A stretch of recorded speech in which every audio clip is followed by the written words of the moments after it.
Hello everybody, welcome to Aurabox. My name is Oramis, also known as Aura, and in today's video we're going to be going over Retribution Paladin, Mythic Plus, for Shadowlands Season 1.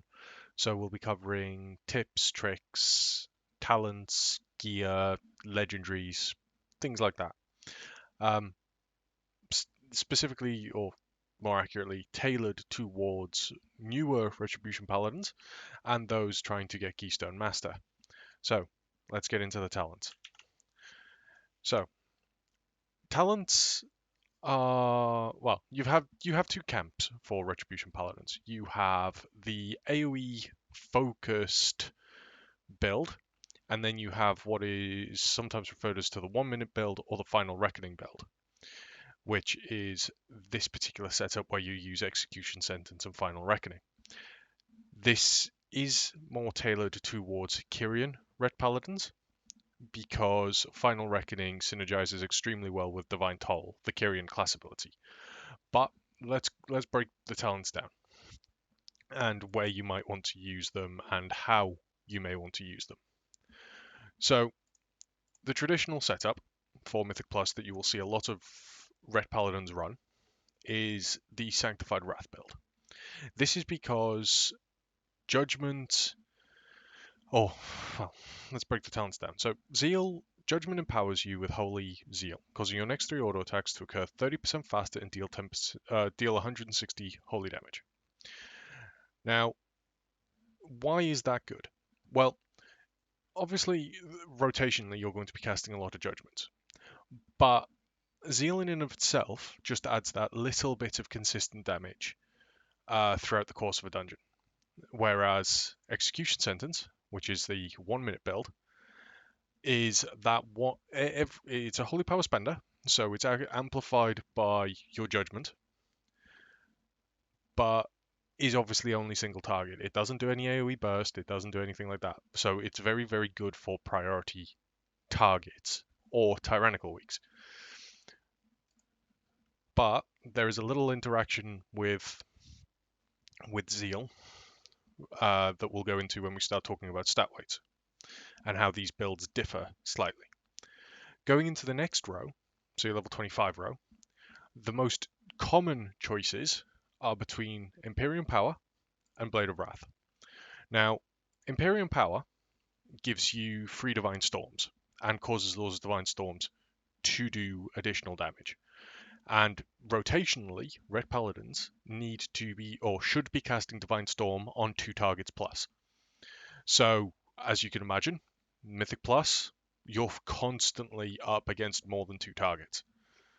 Or you're at 2 targets, especially if the tank is pulling pack after pack and trying to minimize the amount of combat time you have.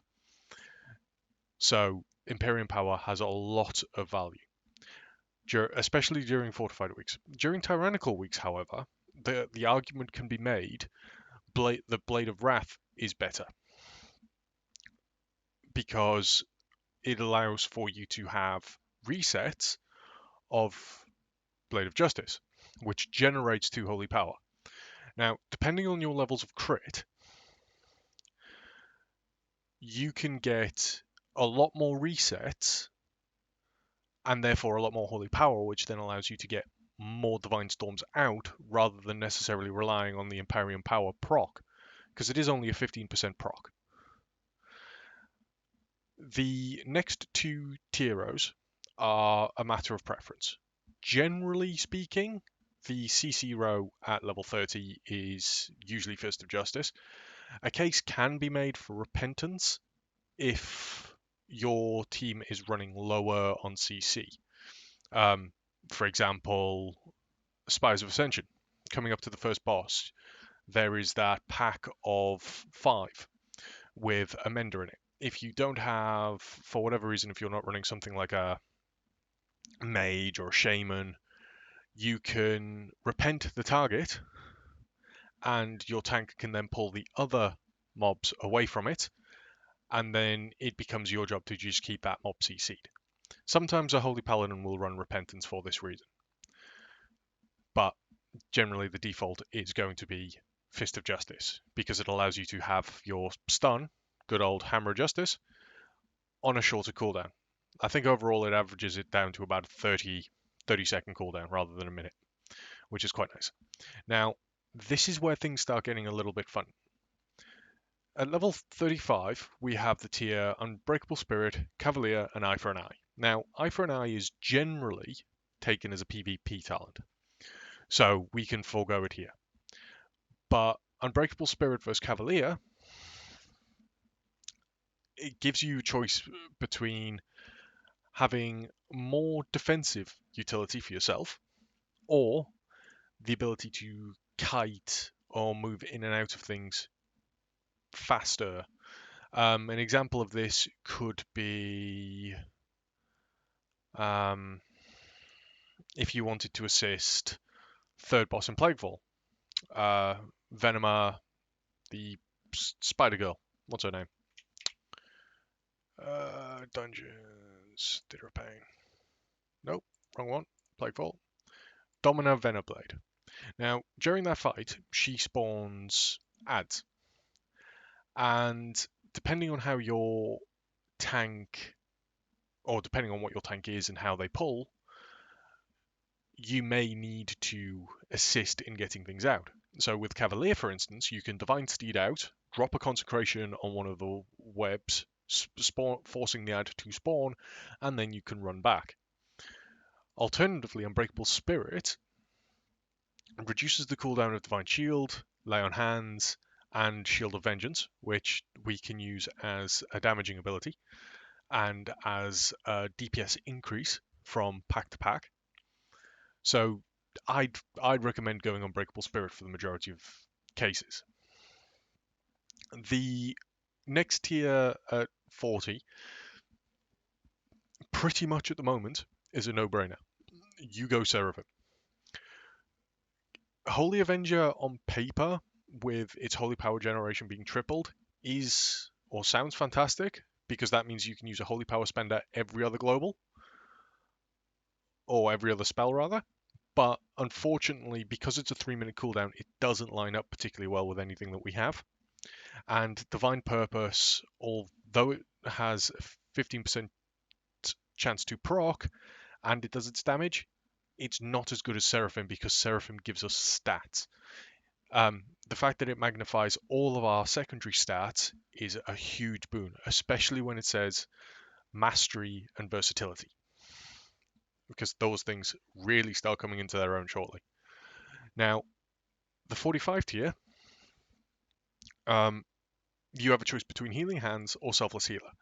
Now, a lot of guides and a lot of people focused on solo play will recommend Selfless Healer because you're not having to give up your holy power. But the heal is actually relatively weak in comparison. Like, you might get a 7k heal from Selfless Healer after the 4 stacks, which sounds like it's all right. And if you're just playing for yourself, it is perfectly fine. Take it by all means. But if you want to bring that little bit extra to a group and you want to essentially make a name for yourself,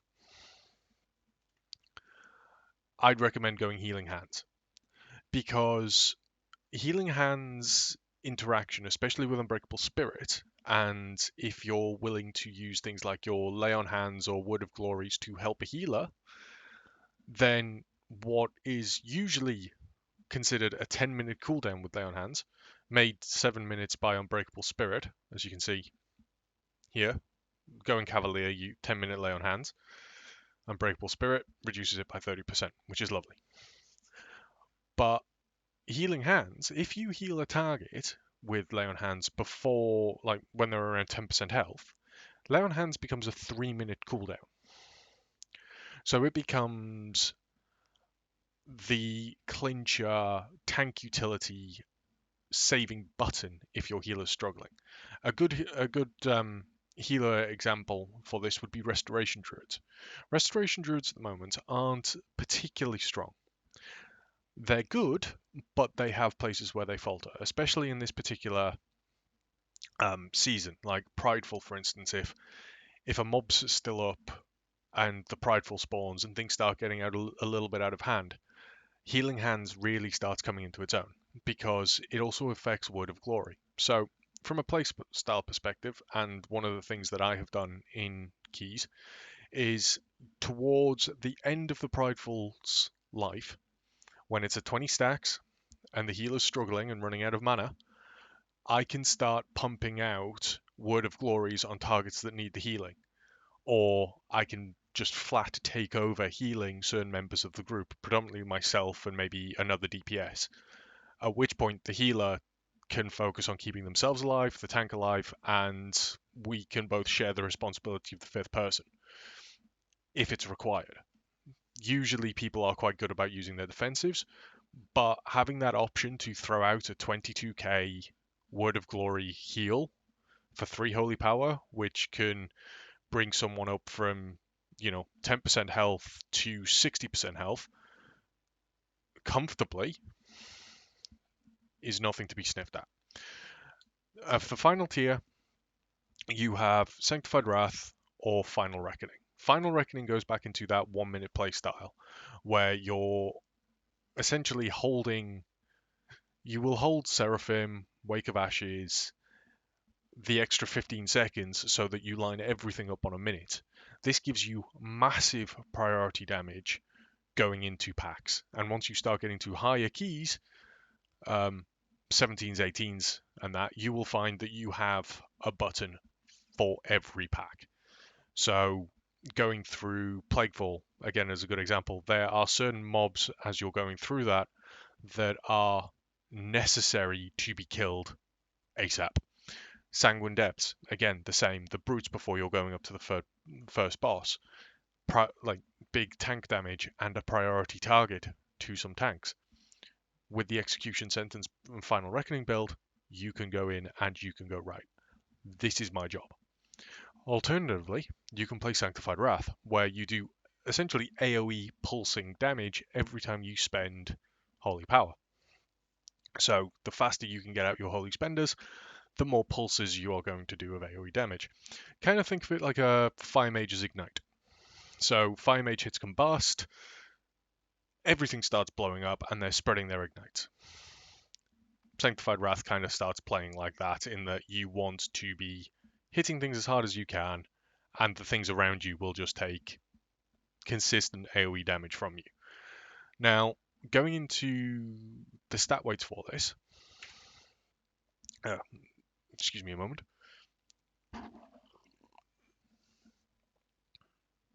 And Legendaries. For the AoE build, being the lovely Imperium Power build, a recommended legendary for this week would be, or this particular playstyle would be Tempest of the Lightbringer, where your Divine Storm projectile, or becomes essentially a 20-yard projectile. It comes forward. Bit like Frostworm's Fury, that the Death Knights have the dragon that comes straight out in a line and does it does a reasonable amount of damage. Obviously, you have to aim it, because you can pull additional packs with this ability. Now, the interesting thing about Tempest of the Lightbringer and this particular build is Divine Storm is target capped at 5 nearby enemies. However, Tempest of the Lightbringer isn't. It's not target capped at all. So, using this particular build and this setup of Sanctified Wrath Imperium Power, you can unofficially get around, you can get around the target cap, basically. And it boils down to how well you aim your Divine Storms. It takes a little bit of practice, but is well worth getting the hang of, because you can, when you pop wings, you can easily hit 18, 19, 20k DPS once you start getting geared. Like, I have slapped Fire Mages around because I know how to aim Divine Storms. Granted, not exactly a surefire way to bimp Fire Mages, but, we'll take what we can get as Rets. Now, this particular build will mean that in terms of your stat weights, you actually want to try and favor mastery if you can. So my gear isn't the best optimized. Quite a lot of it has come from PvP. But you want to try and have as much mastery as you can when you're running this build, because your mastery as a Retribution Paladin is it increases the holy damage you deal. So going back to Zeal, it does 160 holy damage. If I swap out some of my mastery gear for a moment and go back up to it, you'll see that it's doing 156 holy damage per hit. Now, that doesn't really sound like a lot, and it's not per hit. It's only 4 difference for dropping 10% mastery. But when you consider that that's your next 3 auto attacks, and we're looking at an entire dungeon, so this particular information is from a 15 Sanguine Depths that I did last night. You can go down and see that Zeal had a total of 568 hits, and it contributed 154k damage to the dungeon, with normal hits ranging with an average of 205 and critical hits of being about 450. Now, if I had more mastery, that passive assistance given to me just by playing through the rotation and attacking normally would be quite a bit higher. Now, that also goes into Sanctified Wrath damage, because looking at it again, with this lower mastery, we are at 498 damage to nearby enemies. If I now equip the right pieces of gear, so we're back to 32 mastery, it goes up to 510.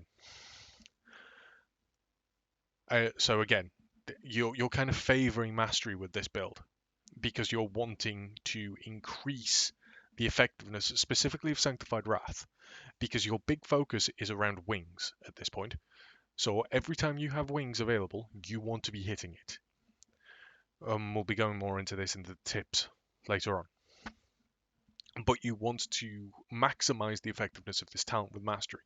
Alternatively, the single target or focus build, the Final Reckoning build, you kind of want to focus more into having more haste, or haste or crit, I find, because the haste, firstly, allows you to get more damage into your execution sentence, rather than, which allows you to then pump more priority damage into whatever it is you're smacking. Because what happens is, you build up your holy power, you hit Seraphim, so Seraphim amplifies your stats even further. So it increases your mastery by 13%. So if we go back to 13% on top of my 32% mastery, obviously puts us at a relatively nice 45% mastery, which is lovely for the Sanctified Wrath build. But for the Execution Final Reckoning build, you Final Reckoning first. So you build up your Holy Power, your Seraphim, you build back up to 3 again. Now, my recommendation for this in particular, is just part of a rotational thing, is make sure you have Judgment, or the Judgment debuff on the boss, or whichever priority target it is, before you Final Reckoning. Because you can Final Reckoning and then Execution Sentence, and your Execution Sentence will essentially double dip. It will receive both. It will snapshot from the Final Reckoning, so it'll get the 50% damage buff from Final Reckoning, while also taking or consuming the Judgment buff, which then it further increases its damage by 25%. Now, I haven't yet got round to doing the maths to work out whether that's additive or multiplicative and to how they interact, but it has led up to some of my execution sentences hitting for upwards of 60k by the time I finished blowing something up, and I have hit 25, 30k on some boss fights with Prideful and running single target build.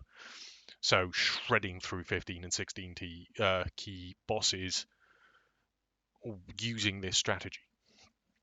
Now, if you do run the 1 minute build, a legendary that is starting to make the rounds after the changes to 9.05 is Final Verdict, which replaces your Templar's Verdict with Final Verdict and does more damage, basically.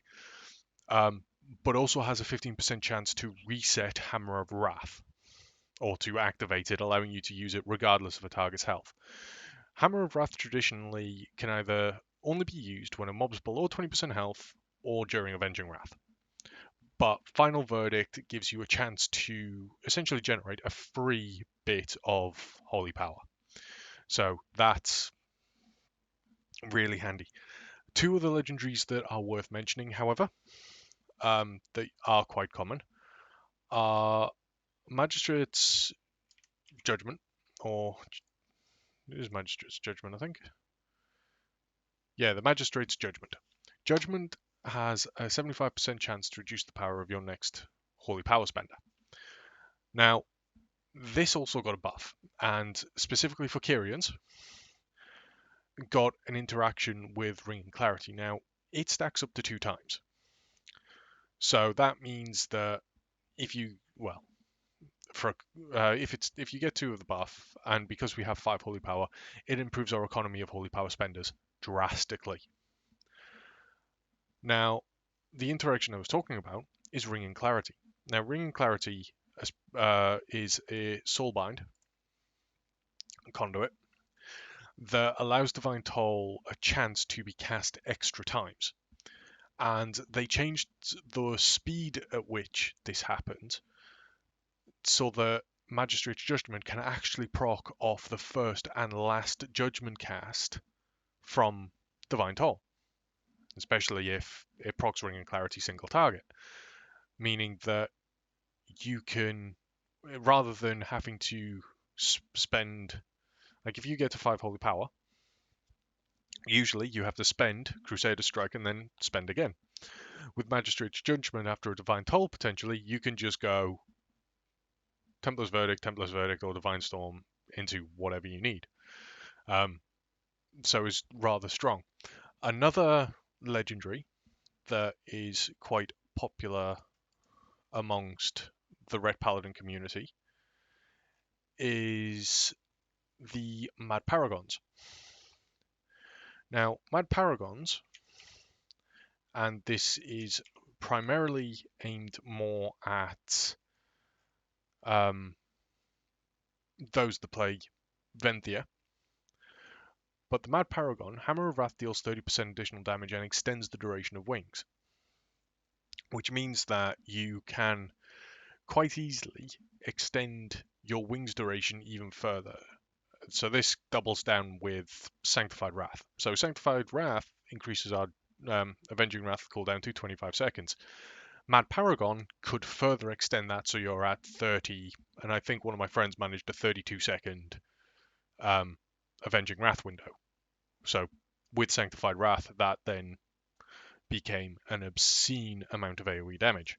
However, but going back to the most 2 popular legendaries that I've come, or the most effective that I've come across, are Final Verdict and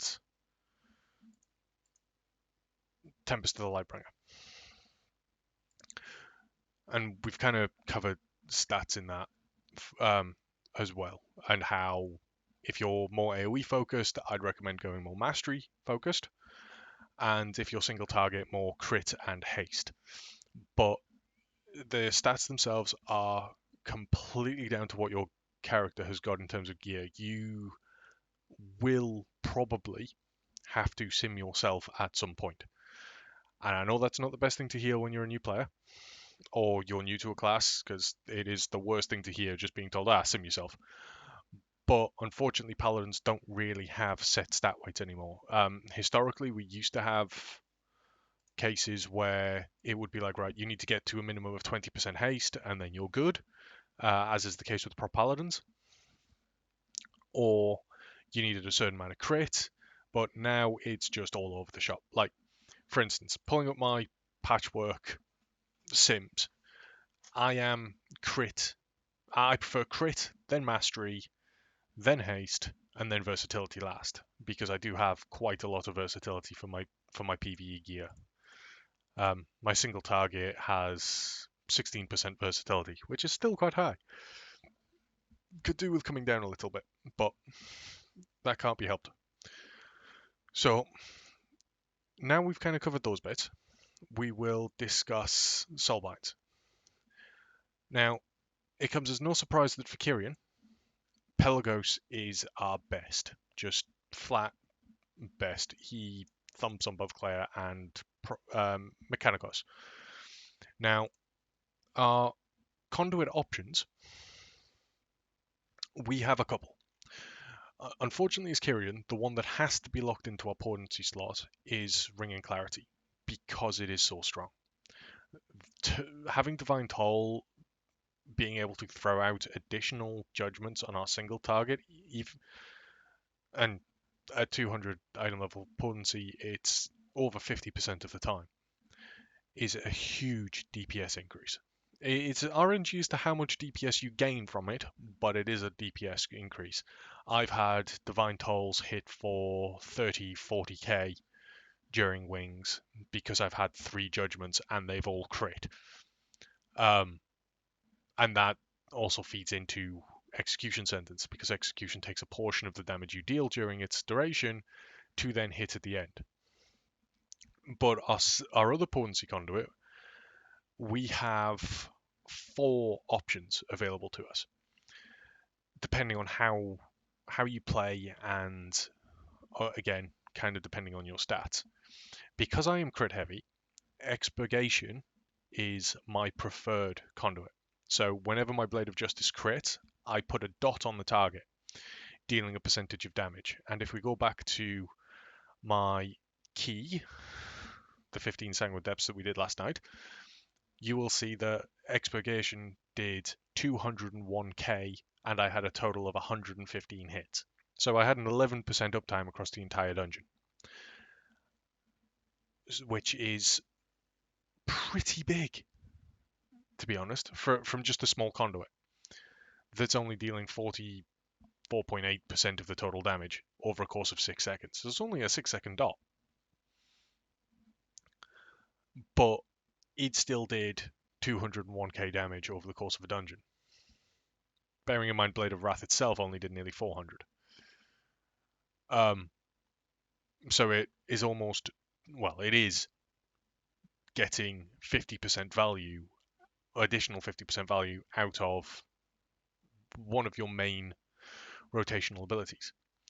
Your other options are Templar's Vindication, which causes Templar's Verdict to strike a second time for 30% of its damage. Now, that 30% of its damage works off buffed Templar's Verdict. So if you Wings, Final Reckoning, Judgment into a Templar's Verdict and you crit it for, I don't know, we'll say 25k, then, and Templar's Vindication procs, you're then going to get 30% of that 25k as additional damage,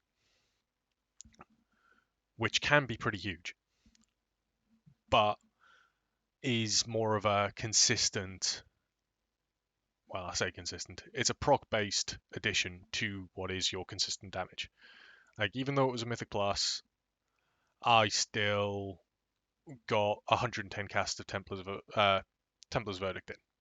So that conduit would have given us maybe another, say, 50 procs. And an average of 7k, you'd be looking at 2.5-ish, maybe, k per hit, so 250k additional damage over the course of a dungeon, based on Templar's Verdict, which would have put it above Hammer, well, it would have put it around the region of Hammer of Wrath in terms of a dungeon utility. Just spitballing the maths there. Your other two choices, one is Truth's Wake, which might be quite good for people that are running the Sanctified Wrath AoE build, because Wake of Ashes is just Truth's Wake rather is just guaranteed AoE damage on top of Wake of Ashes. Now, Wake of Ashes is just an AoE cone in front of you within 12 yards. It smacks everything. And Truth's Wake then puts a dot on the target, so it burns the target for an additional 18.2% damage. So we might as well just say 18% damage at this point, over 6 seconds. And you can use that every 45 seconds to a minute, depending on which build you're running. If you're running Sanctified Wrath, then you're pretty much using this every 45 seconds with Seraphim. And Seraphim increases your mastery, which therefore increases your holy damage.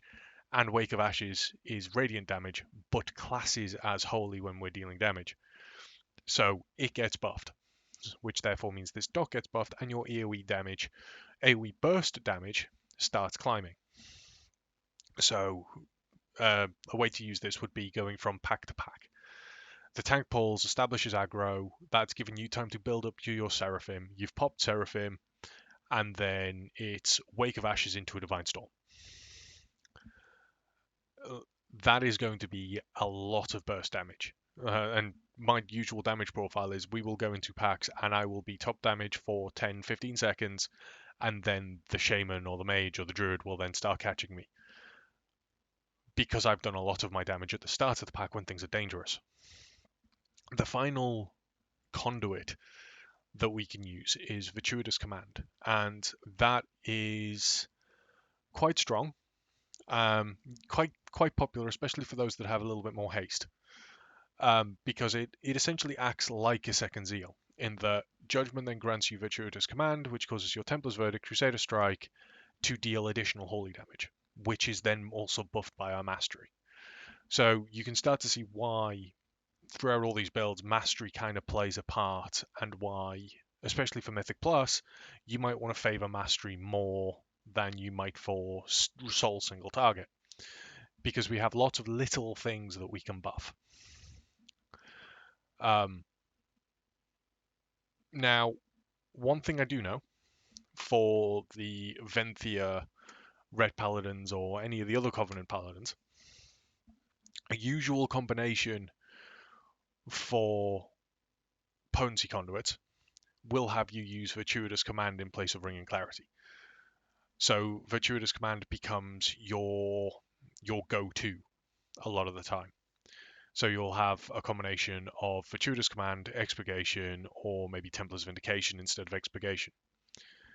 But for Kyrians, we're pretty much always locked into Ring and Clarity as one of our potency conduits.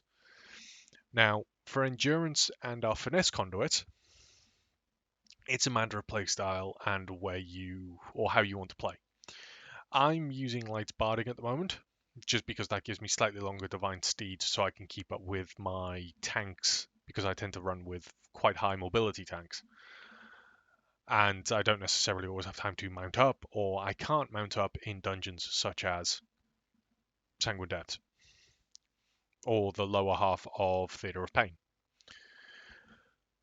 But if you want to play a more utility-based Retribution Paladin, you can use Echoing Blessings, where using things like your Bop or your Freedom gives the person, or even Blessing of Sacrifice. I use Blessing of Sacrifice quite a lot, so Echoing Blessings is quite a popular one for me when I have a nice slow tank. But anyway, it then gives us, it basically gives Sacrifice and Bop a DR, so it becomes a damage reduction, and Freedom a movement speed increase.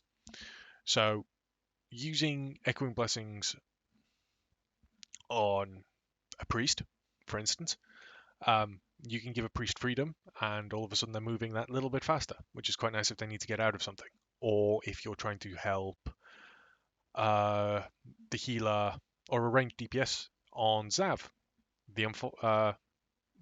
usually the second boss in Theatre of Pain, depending on how you're tank wants to do their prideful mobs, because Oppressive Banner is a snare. Freedom helps prevent that, but also gives them enough movement speed to get out of Zav's cleave if need be. But the big part of this would be sack, or using Blessing of Sacrifice to give your tank a damage reduction. So if they're a bit squishy, prop paladins, vengeance demon hunters, or just something to help them get in there. And the thing is with using Blessing of Sacrifice, and this kind of starts getting into the utility of paladins, you can use Blessing of Sacrifice every 2 minutes. And if you're using Unbroken, Shield of Vengeance without using Unbreakable Spirit is 2 minutes. And Shield of Vengeance will absorb 13,000 damage before it breaks. And when it breaks, it then does damage split evenly amongst all nearby enemies. So you can use a defensive cooldown to assist your tank or whoever's getting smacked while also increasing your damage. Because if that pops faster, then because it'll do damage once it bursts anyway after 15 seconds. But if you can get it to pop before those 15 seconds and you're, mid-wings or something, it's that additional damage. Because when it blows up, it's buffed by both your Mastery, it's buffed by Seraphim, it's buffed by Avenging Wrath. So you can kind of see where if you're like smart about things, you can stack things on top and start getting a lot more damage out than you would normally.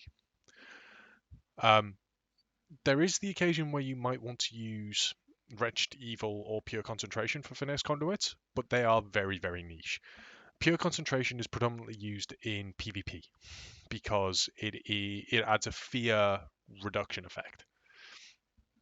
The only time I've personally used Pure Concentration in a Mythic Plus setting was first boss, Mist of Tyrscythe. We didn't have a Shaman. And the DPS was relatively low. I will admit that I forgot to change out of it from PvP, but then made the most of it while I was in that dungeon. But it is the only dungeon I can think of where it may be useful. Wretch Evil, again, predominantly I've only really used it in PvP,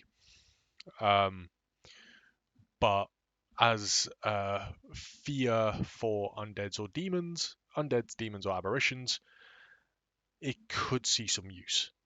The fact that it says aberrations there means that in Plaguefall, it gives paladins an option to deal with the giant smorgasbord from the first boss. Now, because the usual tactic there is to basically CC the giant smorgasbord, kill the small ads, and just smack the living ever-loving crap out of the boss.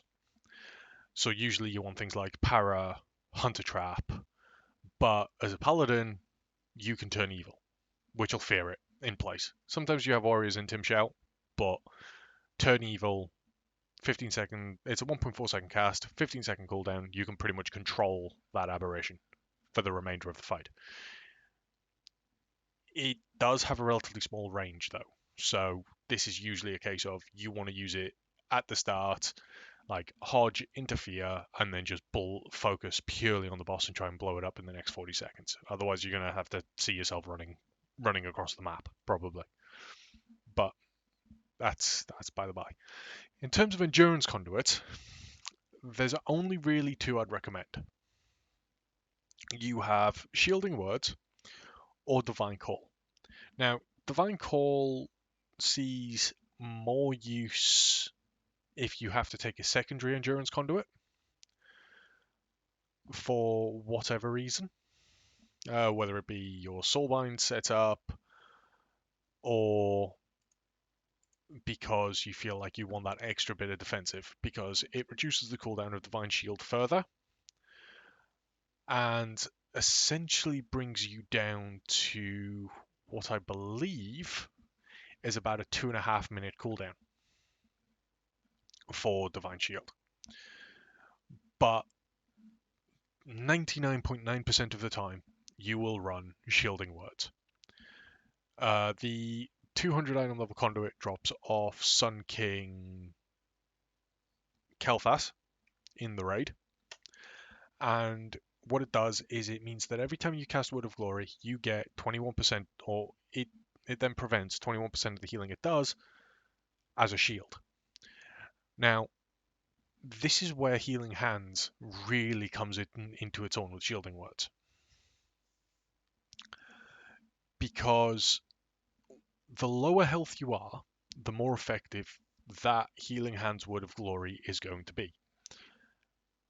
And as a result, like I've managed to give myself pretty much a 3k shielding words shield because I overhealed myself with a Word of Glory. Healed myself for 26k. I had wings up at the time, but I was just about to die and didn't have lay on hands, so it was a thing. But then the shield that I was given by that Word of Glory did not break until just as the Prideful Mob died. And which meant that I did not need any healing at all from my healer. I became a person non grata, I was, for want of a better term, I was immune to anything, as long as I wasn't an idiot. So, Shielding Words really comes into its own when you start playing with Healing Hands. But, again, one thing I will say, Golden Path is a bit of a bait. The only spec I can think of that would want to potentially use Golden Path is Prop Paladin. But the heal is very, very minor and very, very bait. So I'd recommend staying away from that. So that's my only word of warning. Yeah, I think that's about it really. We've covered gear, talents, soulbinds. Couple of tips and tricks, actually. Now we're on that thing. Macros. Mouse over macros in particular. Now, I'll leave this particular macro up for a few moments while we discuss this. And then I will further link it in the video in the description below. Mouse over macros and being able to macro your utility as a Ret Paladin is what is going to separate you from the good, the bad, and the godlike. I have run quite a lot of 15 keys over the course of the last week, 2 weeks, and have found certain healers, Resto Druids, monks, occasionally Disciplined Priests, really start struggling at about 14, 15. Especially the lesser geared players, or if something goes wrong that they haven't quite planned for, and they forget to look at a pride timing, or an extra mob is pulled because the tank's been, go, go, go, go, go, and has forgotten that it takes a few seconds for the pride to spawn in. Having mouse over macros allows you to babysit the group. So you can, going back to the idea of Blessing of sacrificing someone and giving them a damage reduction, you could Blessing of Sack the healer, pop Shield of Vengeance on yourself. You can then start looking at throwing out Word of Glories when people fall below 10% health, just mousing over their icons. All the while, you're still pumping damage rotationally into your target, because you don't have to worry about coming off something and clicking it and then going back to the boss and wasting time, which starts coming into its own when you need to help the healer throw out 2 or 3 Word of Glories, because while you're throwing out 1 Word of Glory, you can then immediately Judgment a target and throw out another, then Blade of Wrath, Crusader Strike, throw out a third, if you need to. There have been occasions where that's happened, and those have been cases where my off-healing has resulted in us killing the mob and not wiping. Because the moment 1 or 2 DPS go down at such low health, you then start running into a problem where it snowballs. Because unfortunately, that's a situation we're in currently with a lot of Mythic Plus. Once you lose 1 DPS, things snowball very quickly. So you are the additional safety net.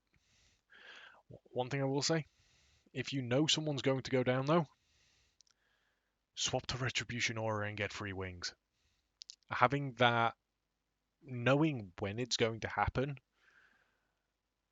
you can swap to Retribution Aura if if it becomes inevitable. So despite your best efforts, and you've thrown out a heal, like there was a dungeon not too long ago where it happened. It was a Theatre of Pain.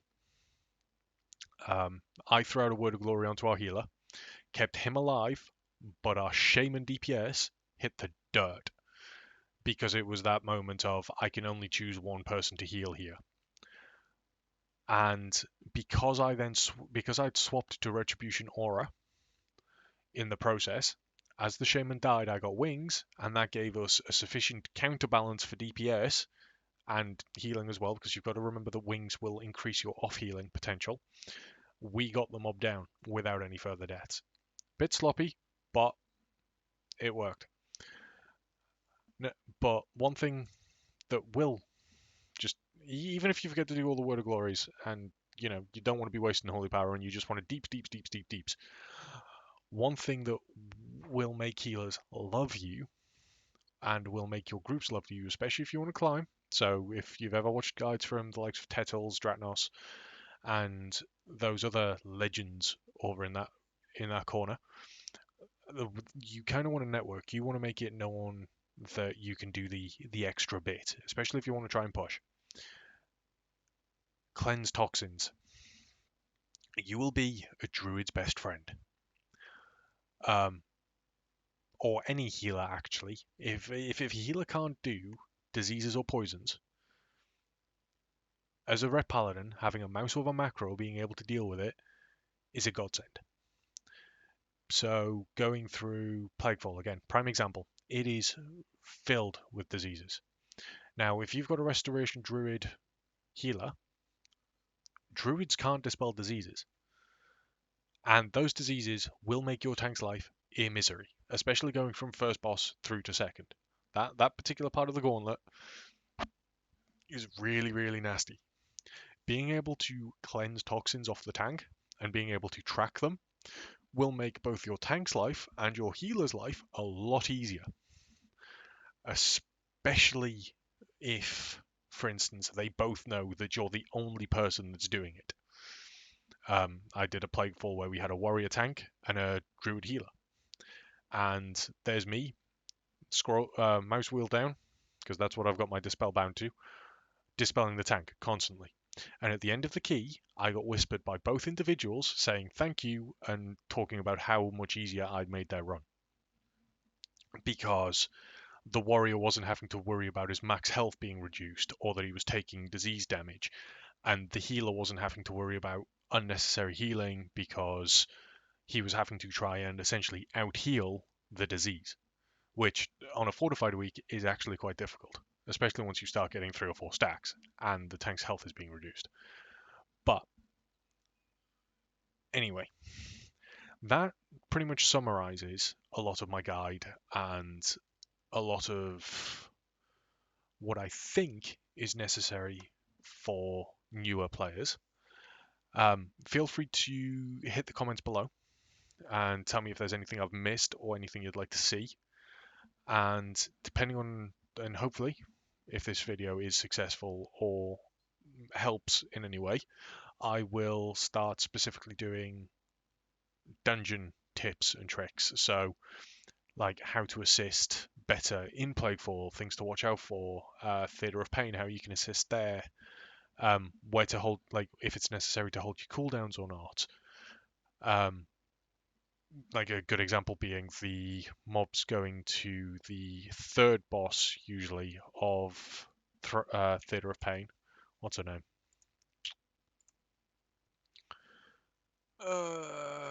Kultharok.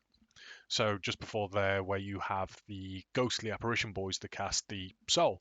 Wake of Ashes stuns them all. So kind of those periods of like when might be best to use your cooldown to make the run smoother.